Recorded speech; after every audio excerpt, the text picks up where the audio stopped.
Fear is a really fascinating emotion to me. The way that it paralyzes people and stops them from moving forward, as if not saying the thing or not doing the thing is any less scary. Smile. But I'm not happy. People Why are you staring? I don't want to do this. You have to. They'll know No one cares about your Why life. is that bad? Nobody cares. They won't understand. I want to go home. You'll hurt their feelings. This is ridiculous. What are Why we even just talking about? like, Just you want keep to keep them happy. What if they They're think gonna you're be mean. stupid? Just keep them happy. Just keep them happy. Just lie. I'm not here to sugarcoat, life's already a bumpy road. Too much shelter causes pain, let's just be real honest. Things are gonna knock you down, avoidance will not help you out. Let's talk it through, here me and you, let's keep it real honest. You are listening to Real Honest, the podcast where I share candid thoughts and feelings about life, love, and relationships, God and church, adulting, the workplace, and all the things in between. However you found me, I hope that you learned something, I hope your perspective shifts, and I hope you feel empowered to live honestly. There is an Audre Lorde quote in my planner that says, "When we speak, we are afraid our words will not be heard or welcomed. But when we are silent, we're still afraid, so it's better to speak." This quote really resonates with me, and I feel like it's been showing up repeatedly in different ways in my life of late, so I kind of want to unpack it today. This whole idea of letting fear stop you from speaking up, because the alternative is often worse and doesn't help you. Kicking things off with a quick goals check-in. It is the end of first quarter, so this is the time of year that I like to sit and review like what are the goals that I set for the year and how am I tracking toward those. So for you guys, just what are the things that you're working on this year, whether it's personal, work related, family related, relationships, whatever. Like look back at how you spent your time in first quarter and just ask yourself, are my habits changing? Are they moving in the direction that's getting me closer to my goal? And if not, what have I been spending time on that I can shift? Or are the goals that I set no longer important to me and I want to change them into something else?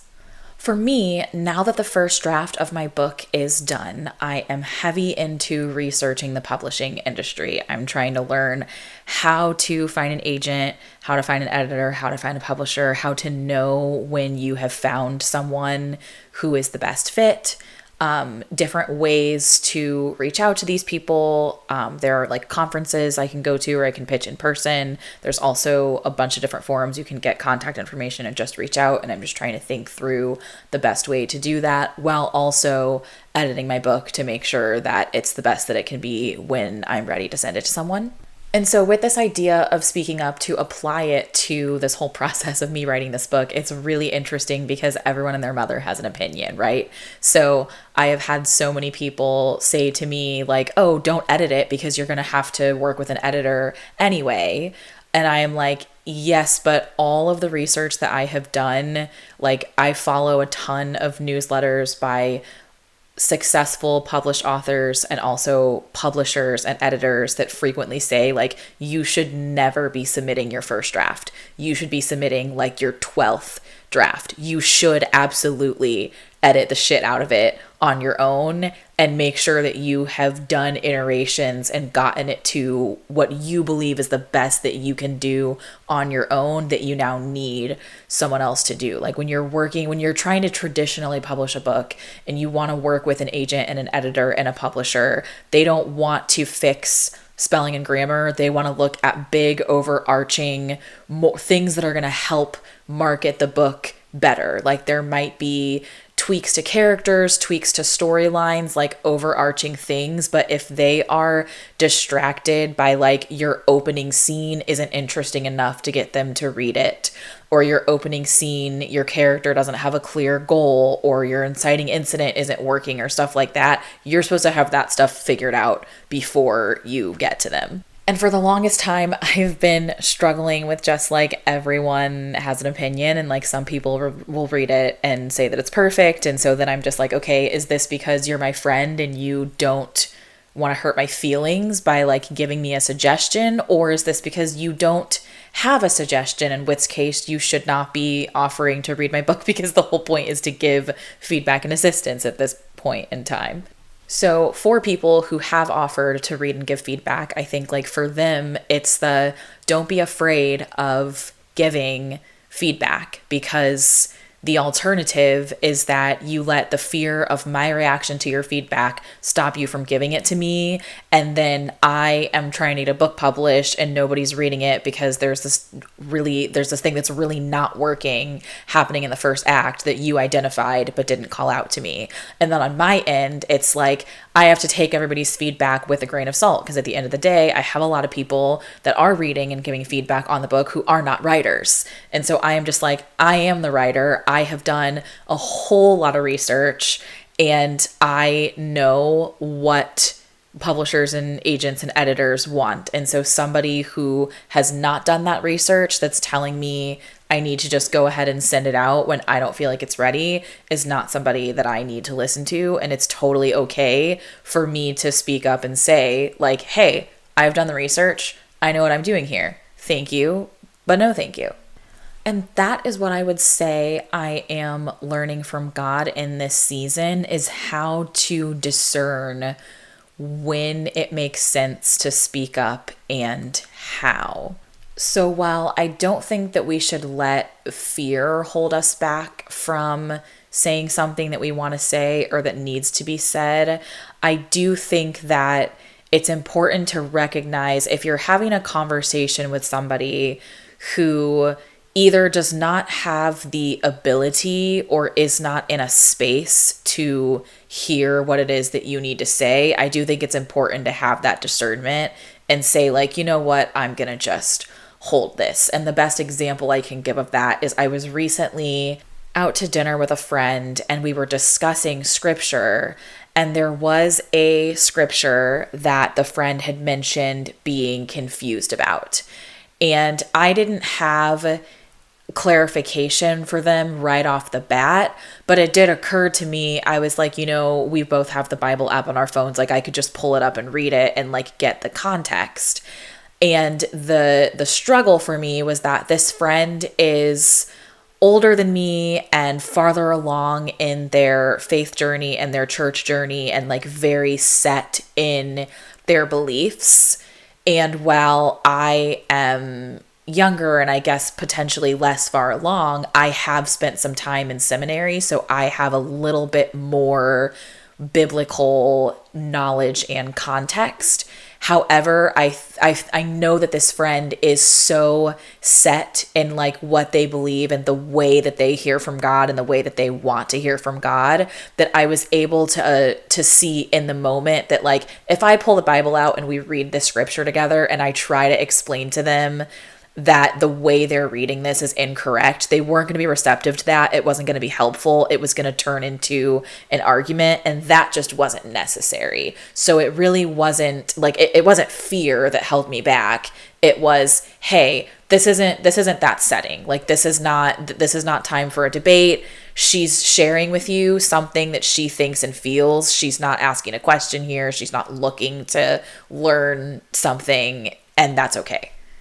But going back to the quote for today's topic, it starts off saying, when we speak, we're afraid that our words will not be heard or welcomed. And I feel like that is the core. I'm laughing because I've been talking about the Enneagram a lot this week, and my friends that are listening to this are probably going to be annoyed by it. But I'm a 4 on the Enneagram, and the core need of the 4 is to be understood. Like, we fundamentally feel like we are misunderstood, and our basic need in life is to like be authentically ourselves and for people to understand us. So to read this, like, I'm afraid that if I talk, my words won't be heard or they won't be welcomed. That is like my most basic fear, is that I'm going to spend time and energy explaining something to someone and they're still not going to hear me, or they're not going to welcome what I say, which could mean that they don't understand it. It could mean that they don't like it. It could be that they dismiss it. But I find myself struggling in relationships a lot because I feel like if we don't get along or if we don't like each other, then I want that to be because we know each other really well and we're just not a good fit. But I feel like what often happens is that because of miscommunications, we don't really get to know each other. And so then we decide that we don't like each other without really knowing if that's true. Like, I feel like if you know me and don't like me, then whatever, that's your problem. I'm going to move on. But if you think that you don't like me because you didn't actually take the time to get to know me, or you misunderstood something that I said, and so you think that I believe something that I don't, or like your perception of me is actually incorrect, then I feel like, well, that's not you disliking me, like that's you misunderstanding me, and that's a missed opportunity, and that's really sad. And then the second half of the quote says, but when we're silent, we're still afraid. And I have found that to be so true in my life. Like if I am afraid to ask a question or to ask for help, and so I don't do it, I end up spending more time being anxious about it and going back and forth worrying about, well, what if I ask it this way? Or what if I ask this person? Or what if I use these words? And just like, I will drive myself insane doing that. Where if I just ask the question, I might be anxious in the moment that I'm typing the message and hitting send. But as soon as I hit send, the fear and the anxiety goes away, because it's like, now it's in the other person's court, it's in their inbox, it's on them, it's off of me. And I think it's really important to speak up because so many of us make assumptions. I feel like, I think I said this on my last podcast, sorry for repeating myself, but I heard recently on Jay Shetty's podcast, he had a guest that said that the number one communication issue that humans make is believing that what they said is what was heard. And often this happens because we talk in the way, like, right, our brains all work a certain way, and we talk in the way that makes sense to us. So especially if we are texting, we're reading messages in the tone that we would use if we sent them. So when you're texting with somebody new, you're typically going to read their messages in the tone that you would use if they sent them, which isn't necessarily the same thing. For example, like, my boyfriend says okay frequently. And if you are a millennial or Gen Z, you probably know that like okay or K is typically read in a text message akin to fuck you. And it's very upsetting and like angry vibes. Like, I don't send just okay to anybody ever, but he does this all the time, and he's just saying, okay, like, cool. I acknowledge that. And even though I knew that, I still was reading it and feeling attacked and feeling angry and feeling like scared and hurt. And so I had to sit down and have a conversation with him about like, this is often viewed as like a negative and dismissive language. For him to understand that. But also that gave him the opportunity to say, like, I'm not ever being negative or dismissive. Like, I'm saying, okay, I'm saying I got it. I'm saying I heard you. And it's been really funny because he also is a man of very few words. And so he often won't volunteer information. So just the stupid example that I've been sharing with my friends recently is like, if I were to say something like, I like cooking, his typical response would be, okay. And he's saying, okay, I heard you. I acknowledge that you like cooking. I've learned something new about you. Awesome. Good. Cool. Moving on.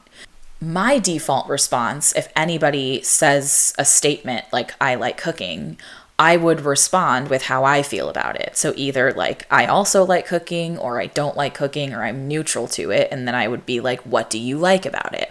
So my default response is to hear, okay, you shared something with me. Now I'm going to share something with you and go deeper, because that's how I show you that I'm interested in what you're saying and that I care about it. And so the disconnect in these two communication styles is that for a while, when my boyfriend and I were talking, I felt like he wasn't interested in anything that I had to say, and he didn't want to talk to me, and he didn't want to share things with me, and he didn't want to hear things from me because he wasn't asking follow-up questions to keep me talking, and he wasn't volunteering information about himself. But from his perspective, he was very intently listening and did care and was super like, yeah, I want to hear everything that you want to say. And it wasn't that he didn't want to share anything with me. It's just that his communication style is different from mine. So he had to learn that like I want him to ask follow-up questions to show interest, because I can't read his mind, and I don't just know that he's interested if he doesn't tell me. But same thing, I had to learn to ask him questions. Like I had to learn that if I announce like I like cooking, I would have to ask him, do you like cooking? Because he's not going to volunteer that to me. And this is just one of those things where like whenever you are feeling a certain way with communication in any type of relationship, most of the time it is because your brain is creating a story of what's happening, and usually that story is negative, and then you're feeling bad and the other person actually has no idea. I also run into this at work a lot, where I feel like I go out of my way to make sure that my Slack messages and my emails are very clear. I try to keep sentences as short and concise as possible. If I have to write paragraphs, I organize them into short paragraphs, and I use bullet points to make sure that the sentences are short and people can catch things. And I still get people asking me questions that I answered in the paragraph. And then I start to feel like, oh my gosh, you're so lazy. You don't read anything that I write. You don't care about me. You are being insensitive to the fact that I spent so much time trying to make this as short and clear and concise as possible so that you wouldn't have to ask me additional questions, when like I have to pause and understand that like the person that I'm talking to has absolutely no idea how I started with 5 paragraphs and I cut it down to 3. They don't know that I put the bullet points in there to try to make it clearer for them to read. I work across time zones, so oftentimes when I'm conversing with people at work, it is the beginning of my day and the end of their day. So a lot of times it's just that they're burnt out and they're tired and they're going through messages really quickly because they're about to sign off. And so typically, like, I just have to make sure that I pause and I don't put all of that on them, where like I'm assuming that the person is stupid or lazy or not caring, when it's like there's probably something else going on here that I don't know about. And that would be for me to go back and say, hey, I already answered your question in my previous message that I sent. Would you go back and read that?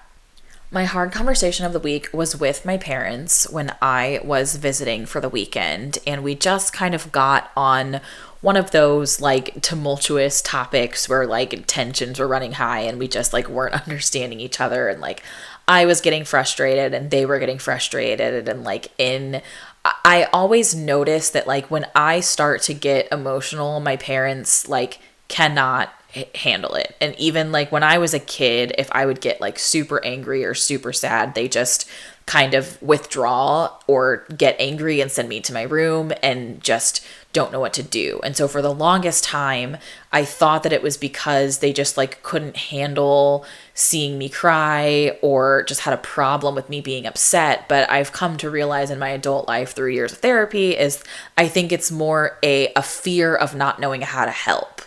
And it has less to do with me being emotional, and it has more to do with they feel helpless, and that's something that their generation tends to want to run from. So in the middle of this conversation, like my dad, like very frustrated, stood up and was like, you know what, I'm going to suggest that you just get on the road and head home because this isn't going to end well. And like I was so offended by him saying that, because I'm sitting there feeling like I am being raw and real and emotional with you right now. Like I'm sharing how I feel about our family dynamic. I'm telling you that things are not working, that I'm trying to have a conversation with you. I definitely was getting very frustrated because they weren't hearing me and I'm like hysterically crying. But so to me, I was just like, you know, he was uncomfortable with my crying, with my being upset, and didn't want to be around that. But at the same time, I was like, okay, but so your solution is for me to get in the car and drive 3 hours in this emotional state. Like that's crazy. And he said that he was not saying that I had to leave. He was suggesting it because he didn't think that any additional amount of talking was going to help, and then it just wasn't going to end well. And essentially he thought that like, if we keep trying to talk about this, it can only get worse. And so just going back to this quote, you know, when we're silent, we're still afraid. And that's in so many words, like what I said to him, where I was like, you know what, I could get on the road and leave right now. Things are bad right now.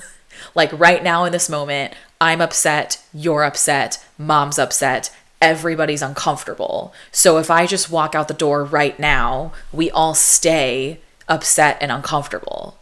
Whereas if I stay here and spend more time attempting to explain this to you and attempting to hear you, like maybe it doesn't get better. Maybe it stays uncomfortable, but can it really get worse?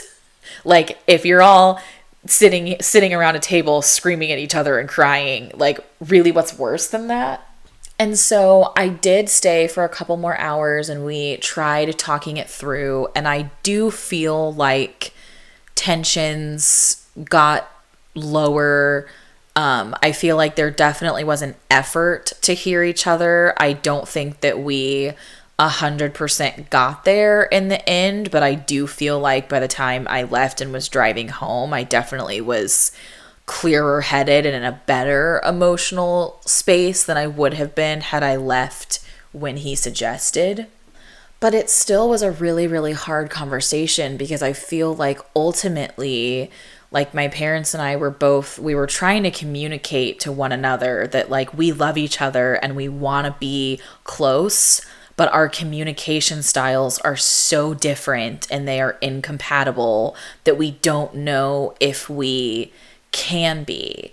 And there were a lot of I feel like if you are a millennial and you have boomer parents, you can probably relate, but there were a lot of like me saying something like, you know, it's difficult for me to talk to you guys because you're so critical. And then responding by saying like, you know, like give an example of like when we've been critical. And then I would give an example and then it would be like, oh, so we're terrible parents. Or the example that I gave was from 5 years ago. So they'd be like, oh, you're still mad at us for that? Like, why are you punishing us for that? And they would fixate on the example and didn't have the ability to look past the example that was just being used to relate to the larger point. And so then because of that, we kept like spinning in circles and like losing the thread because it was like, okay, well now we're fighting about this specific example when you had asked me for the example. And it just was like really, really exhausting for me. I feel like to try to keep explaining and trying to say like, I hear you, but I don't feel like you're hearing me. Like I acknowledge that you feel like I think you're a bad parent. That's not what I'm saying. I'm just saying compared to like my friends, for example, I find that you are very critical of me and my life and decisions that I make. And I am not interested in talking to somebody who's going to be constantly criticizing me. And then they were able to tell me that like they find me really difficult to talk to because I have this specific way that I want to communicate. I have like specific ways that I want to talk. I have specific things that I want to do. For an example that I can give you guys, like my parents and I have different definitions of quality time. So like my parents consider it quality time if we are physically in the room together. We don't have to talk to each other. We don't have to be doing anything. They just feel good to like be able to see me and like be in the same room. To me, if I am invited to spend time with you and we're in the same room, but then you spend the whole time that I'm in the room with you, you are on the phone or you are playing with your dog or you're cooking and cleaning and washing dishes and like listening to a podcast or an audiobook and I'm there in the room, but we are not engaging with each other, I don't consider it quality time. And so something like that, because our definitions differ, I hear my parents feeling like they have to adopt my definition of quality time, and that I have this very specific thing that they have to do in order to show that they love me so that I can feel it. And that was really hard to discuss because it kind of comes down to, well, who wins in this case? You know, like, do we follow both our definitions of quality time? Like, do we spend, or like, if we're going to spend a day together, do we spend half the day just being in the same room and then half the day attempting to connect so that we can both feel like we did the thing? Or do we follow my definition, or do we follow yours? And ultimately, I think it would have been easier to not have this conversation. Like, I think that if I had just not bothered to say, hey, I'm bothered by this, I don't like that we're not connecting, can we try to figure out how we do it? Like, I do think that my parents would be a lot happier if I would just show up and like be in the room and smile and make small talk and not ever try to discuss like what's going on underneath or inside me.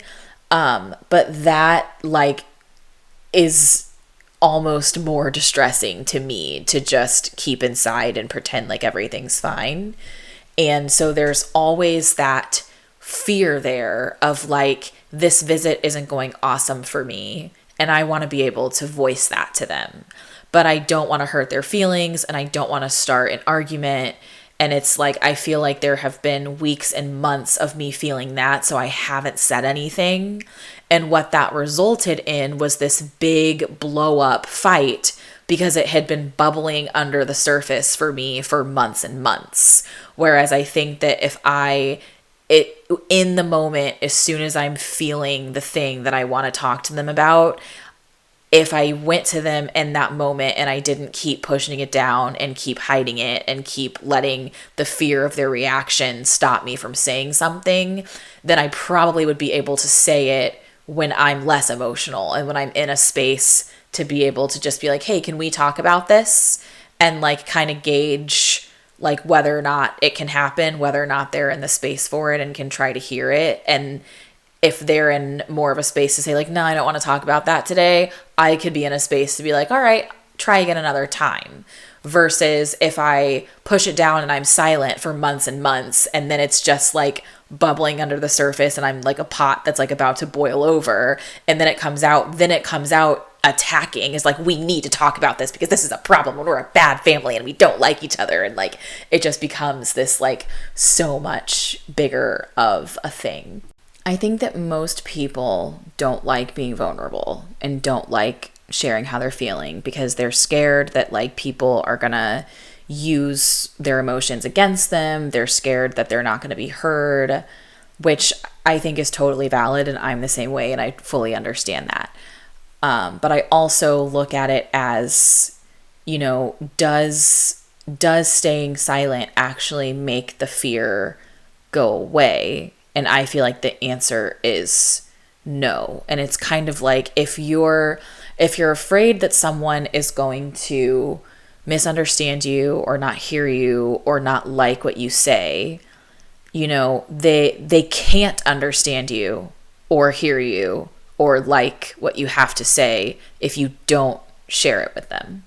What I'm watching right now is also relevant to communication. I just got back from the Yumi and Tuscany screening. This movie is so funny, you guys. Like, please, please, please go see it in the theater. It's hilarious and I absolutely loved it. But honestly, the whole thing just stems from like chaos ensues from a bunch of miscommunications and assumptions that are made, and then delay of the truth coming out because of a fear that people aren't going to like the truth. So it just keeps going and going and going and just flies far past the point of no return. But it's also so funny.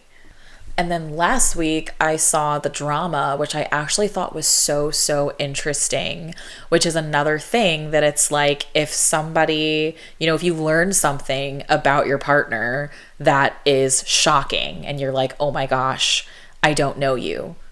What do you do with that? You know, do you keep talking to them to learn more? Do you assume that you'll never know them and end the relationship? Like, that one I think is a really, really strong conversation starter. So if you're looking for like a happy, fun, super lighthearted, easy, good time, go see Yumi in Tuscany.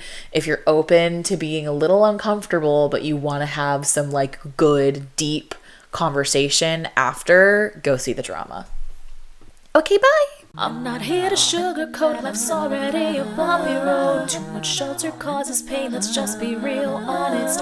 Things are gonna knock you down, avoidance will not help you out. Let's talk it through, hear me and you, let's keep it real honest.